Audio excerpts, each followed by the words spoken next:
you don't do it, nothing's possible. If you try to do it, at least you have the hope. You had that third failure in a row. Did you think, I need to pack this in? Never. Why not? I don't ever give up. I mean, I'd have to be dead or completely incapacitated. So many things go wrong when you're starting a company, and often I think people ask, what mistakes should you avoid making? And my answer to that question is don't even bother trying to avoid mistakes, because you're going to make tons of mistakes, right? And the important thing is actually learning quickly from whatever mistakes you make and not giving up. Right, and I mean, there are things every single year of Facebook's existence that could have killed us or made it so that it just seemed like moving forward and making a lot of progress just seemed intractable, but you just kind of bounce back and you learn, and nothing is impossible. You just have to kind of keep running through the walls. It's hard changing your life. It was hard when just over 3 years ago, in the Penobscot building in Detroit, Michigan, where I was operating my business, and I fell on some hard times, and I was sleeping in my office. It was hard coming into the lobby, and the security said, "Excuse me, Mr. Brown, can we see you for a moment?"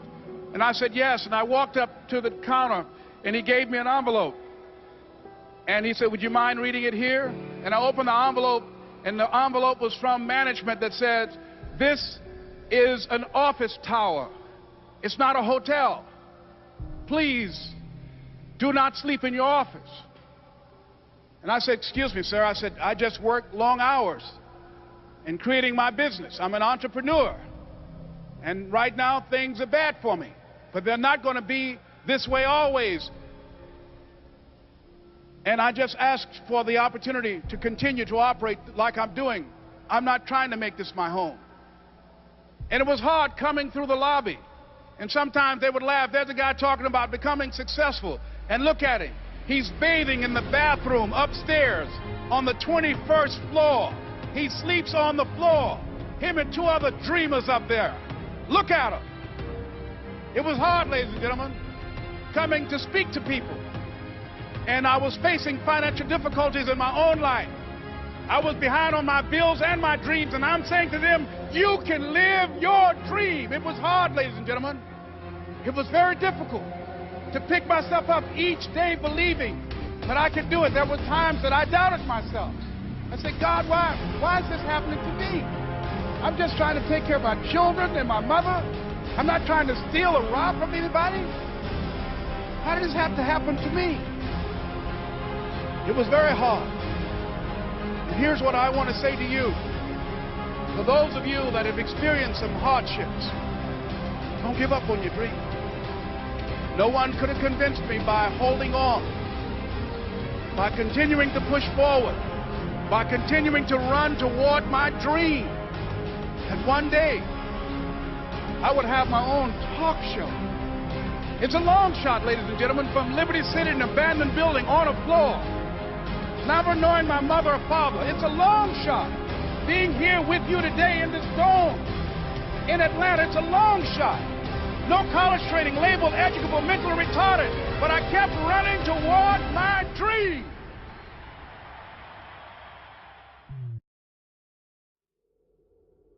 You tried to get into 3 colleges. Each time they rejected you. No, I tried. There's an examination that young people, if you want to go university, you have to take the examinations. So I failed 3 times. Right. But a lot of fail. I failed for funny things that I failed a key primary school test for 2 times, and I failed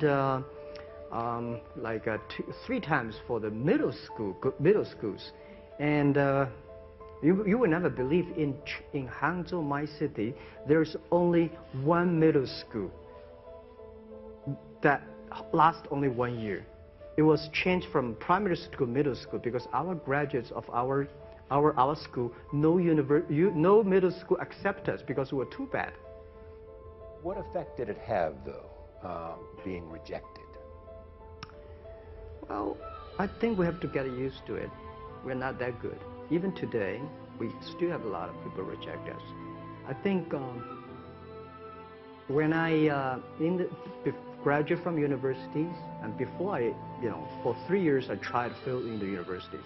So I applied jobs for 30 times, got rejected. I went for a police, they said, no, you're not good.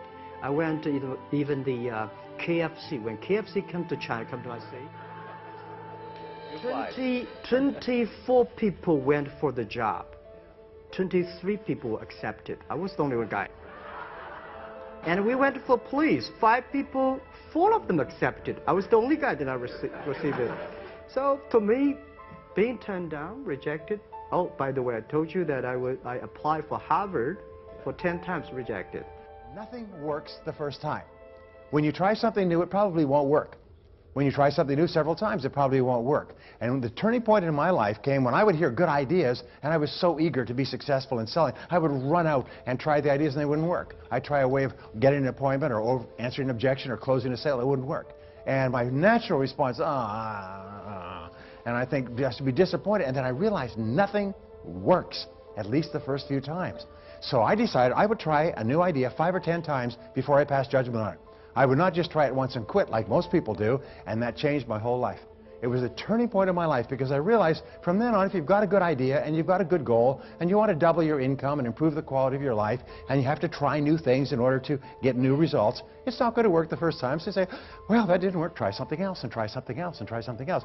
Now, if you try, only 2 things can happen. What are they? Succeed or fail. If you succeed, you do more of it. If you fail, you learn from it, get smarter, and try it again. So you cannot lose by taking action. You can only lose by not taking action.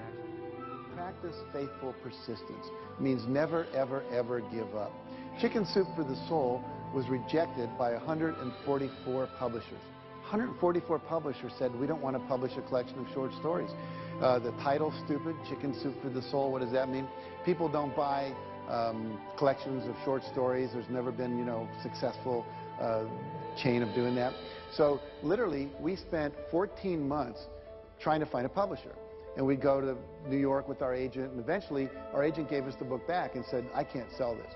So we went to the National Booksellers Association convention down in Anaheim. We went from booth to booth to booth for 3 days. And there were 4,000 publishers represented there. And we go, would you publish our book? Would you publish our book? Would you publish our book? And we got no, no, no, no, no. It was late on the 3rd day that a little publisher from Florida, after we'd gotten over 144 rejections, said, we'll read it. And then they said, we said, well, how many copies do you think we'll sell? After they said, yeah, we'll buy it. A couple weeks later, they said, we'll publish it. And they said, well, maybe 20,000 if we're lucky. And we said, our goal is to sell 1.5 million in a year and a half. Now, have you ever told someone your dream and had them laugh out loud at you? He laughed out loud. Now, if we had given up after 100 publishers had said no, I wouldn't be standing here today. Wouldn't have happened. And so you've got to be willing to persevere. Because we didn't take no. See, when the world says no, you say next. Let's practice that. If I say no, you say yes. Absolutely. There's only 5 or 6 billion people out there you can go and ask, right? There's over 4,000 publishers just here in the state of California. So what we have is this endless possibility, but you have to persevere. It's as if the universe tests our commitment. And so today we have 147 titles in print. We sold over 115 million copies. We're in 47 languages. And over $1 billion worth of Chicken Soup for the Soul books have been sold worldwide. So if you're willing to decide what you want, believe it's possible, consciously envision the future, feel the feelings of what it would feel like if you had achieved this goal, you can have anything. And then you take action, both obvious actions and inspired actions. You can do anything. There is no such thing as failure. Failure is an idea, because success is also a stupid idea. Success and failure is not in the volumes of money flowing into your life. Success and failure is not dependent upon the recognition that you're finding in the world. You're successful with life if you know how to walk with joy through hell. The first and foremost success is that you are not a slave to anybody's idea. Don't become a slave to somebody's idea. At least have your own idea. Every idea, every thought, every emotion, every value that you have is picked up from somewhere, and it rules you from within. It rules you from within.